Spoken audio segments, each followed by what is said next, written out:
how to remove repost on Threads app. Hey everyone, welcome back to the channel. If you are new here, don't forget to hit the subscribe button and turn on the notification bell to not miss any updates.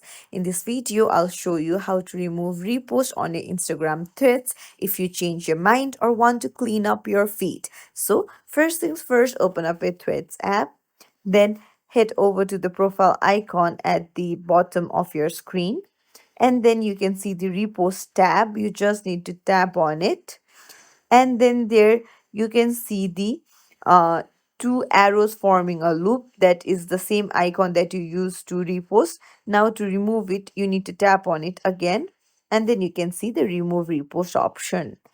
And that's it. Now your repost has been removed.